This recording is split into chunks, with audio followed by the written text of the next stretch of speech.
आजकल share market में trading का क्रेज कुछ ऐसा है कि हर कोई ट्रेडिंग करके ढेर सारा पैसा कमाना चाहता है, लेकिन मार्केट से पैसा बनाना इतना आसान तो नहीं है। इसीलिए तो 95% लोग यहां पे पैसे गवाते हैं। आज की इस वीडियो में हम बात करेंगे एक ऐसे इंसान की जिसने अकेले ही इंग्लैंड के सबसे पुराने और भरोसेमंद बैंक को अपनी गलत ट्रेडिंग और माइंडसेट की वजह से डुबो दिया।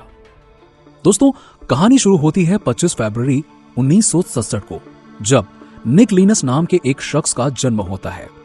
निक के पिता एक सेल्फ एम्प्लॉयड पर्सन थे और इनकी माता एक नर्स थी। स्कूल में निक होशियार बच्चों में से नहीं था, यहां तक कि स्कूल के आखिरी सालों में वो मैथ्स में फेल भी हो गया था। स्कूल पूरा होने के बाद निक ने कॉलेज ज्वाइन करने की बजाय सीधा एक नौकरी ज्वाइन कर ली। अपनी शिक्षा पूरी करने के बाद निक को कॉर्ट प्राइवेट बैंक में एक क्लर्क की नौकरी मिल गई, जहां निक पेपर चेक्स, क्रेडिटिंग और डेटिंग सेटल किया करते थे। 1987 में निक ने मॉर्गन स्टैनली बैंक ज्वाइन किया, जहां वो फ्यूचर्स एंड ऑप्शंस में डेरिवेटिव्स ट्रांजैक्शन को क्लियर और सेटल करने का काम करने लगे। और यहीं से ही निक को एक ट्रेडर बनने का भूत सवार हो गया। मॉर्गन में 2 साल तक काम करने के बाद निक ने बैरिंग्स बैंक ज्वाइन कर लिया। बैरिंग्स बैंक उस वक्त इंग्लैंड का सबसे भरोसेमंद और पुराना बैंक हुआ करता था, जो कि सन 1762 में शुरू हुआ था। निक काफी महत्वाकांक्षी आदमी था। उसे पता था कि अगर उसे अपने ट्रेडर बनने के सपने को पूरा करना है तो उसे बैंक मैनेजमेंट की नजरों में अपनी काबिलियत साबित करनी होगी। बहुत ही जल्द निक को यह भी मौका मिल जाता है। उसे इंडोनेशिया जाकर बैरिंग्स बैंक के सारे पुराने बॉन्ड्स को सेटल करने का काम दिया जाता है। निक इस काम को समय से पहले और बखूबी पूरा कर देता है, जिससे बैंक के सीनियर पर्सन काफी खुश होते हैं और उसे वो काम दिया जाता है जो वो हमेशा से करना चाह रहा था। अप्रैल 1992 में बैरिंग्स बैंक सिंगापुर में अपना ट्रेडिंग ऑफिस खोलने का सोचता है और बस यहीं से ही बैरिंग्स बैंक के उल्टे दिनों की गिनती शुरू हो जाती है। निक का काम देखकर उसे सिंगापुर ऑफिस भेज दिया जाता है, जहां सिर्फ 27 साल की उम्र में निक एक स्टार डेरिवेटिव ट्रेडर बनकर उभरता है। बैंक निक से इतना खुश था कि उसे बैंक के सिंगापुर ट्रेडिंग डिवीजन का जनरल मैनेजर बना दिया जाता है। निक का काम बैरिंग बैंक के क्लाइंट्स के बिहाफ पर निकी 250 और टोक्यो इंडेक्स में ट्रेडिंग करना था।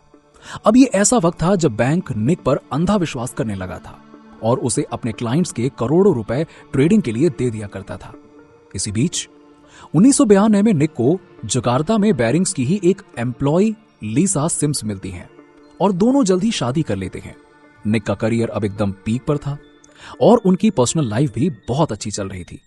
1992 में निक स्पेकुलेटिव ट्रेडिंग में बैरिंग्स को 10 मिलियन पाउंड का प्रॉफिट बना कर देते हैं, जो कि बैंक के एनुअल प्रॉफिट का 10% था, जिसकी वजह से बैंक निक को एक काफी बड़ा अमाउंट सैलरी बोनस के तौर पर देता है और साथ ही ईयरली बोनस भी दिया जाता है।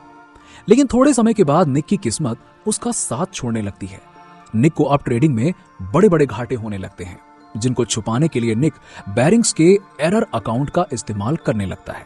इस अकाउंट को 5 times 8 के नाम से जाना जाता था, यानी 88888। एरर अकाउंट वो अकाउंट होते हैं जो ट्रेडिंग में की गई मिस्टेक्स को करेक्ट करने के लिए होते हैं, लेकिन निक तो इन्हें अपना नुकसान छुपाने के लिए कर रहा था। निक अब और ज्यादा रिस्की और अनऑथोराइज्ड ट्रेड्स लेने लग जाता है। ना तो बैंक और ना ही निक की पत्नी को इस बात की भनक थी कि निक घाटे में डूबता जा रहा है।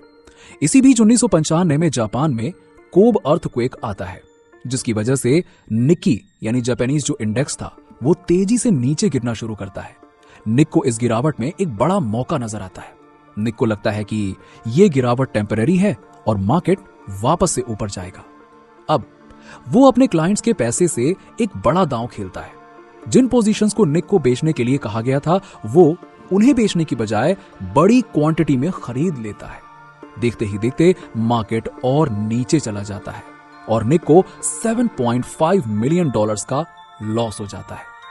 निक ये बात अपने सीनियर से छुपाता है और अपने लॉस को कवर करने की बजाय और ज्यादा क्वांटिटी में एवरेज करता हुआ नीचे चला जाता है।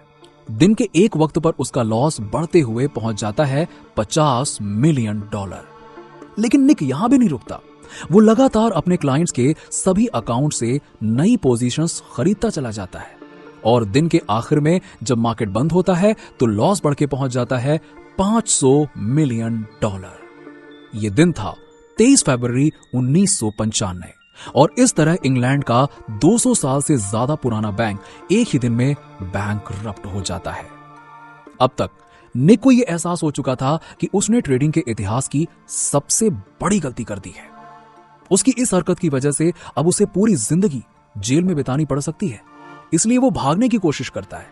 इसके बाद निक आई एम सॉरी नोट लिखकर 23 फरवरी को सिंगापुर से भाग जाता है।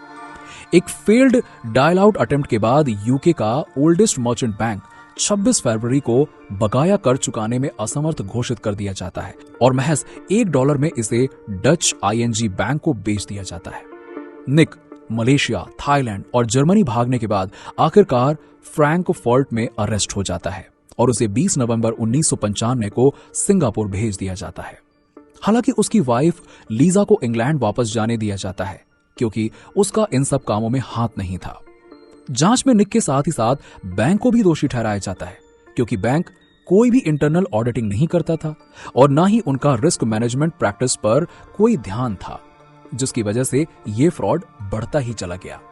निक को 6 साल की सजा सुनाई गई, लेकिन उसके अच्छे बिहेवियर और कैंसर डायग्नोस होने की वजह से उसे कुछ साल पहले ही रिहा कर दिया गया। बाद में 1996 में निक ने एक बुक पब्लिश की जिसमें उसने अपने बारे में सब कुछ बताया, जिसका नाम था रॉग ट्रेडर। इसके बाद 1999 में इस बुक पर एक मूवी भी बनाई गई और यहां तक कि इस पर एक पूरी टेलीविजन डॉक्यूमेंट्री भी बनाई गई। अब तक आप सोच रहे होंगे कि निक इस वक्त एकदम गरीबी में जी रहा होगा या फिर मर चुका होगा, लेकिन ऐसा नहीं है।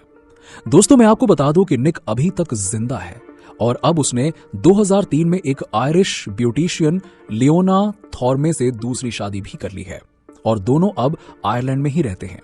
इसके अलावा Nick former Irish football club Galway United का CEO था, डेरिवेटिव ब्रोकर था और फॉर्मर बिजेंट्रा में हेड एजुकेटर भी था और आज निक बुल एंड बियर कैपिटल का CEO है। निक आज भी अपनी लग्जरी लाइफ अच्छे से जी रहा है, लेकिन बैंक का अभी कोई नामो निशान नहीं है। तो ये थी निक की कहानी, जो किसी फिल्म से कम नहीं है। निक की कहानी से सीखने की बात यह थी कि हमें कभी भी ट्रेडिंग या इन्वेस्टिंग में लॉस होने पर दोबारा उसको कवर करने के लिए बेट नहीं करना चाहिए, बल्कि ठंडे दिमाग से दोबारा ट्रेडिंग शुरू करनी चाहिए और बिना नॉलेज के ट्रेडिंग करने की कोशिश भी नहीं करनी चाहिए। वैसे आपने क्या सीखा, मुझे कमेंट सेक्शन में कमेंट करके बताइए। अगर आपको वीडियो पसंद आई हो तो इसे लाइक करें और चैनल को सब्सक्राइब करना ना भूलें। मिलते हैं आपसे अगले वीडियो में, तब तक के लिए बाय बाय, टेक केयर।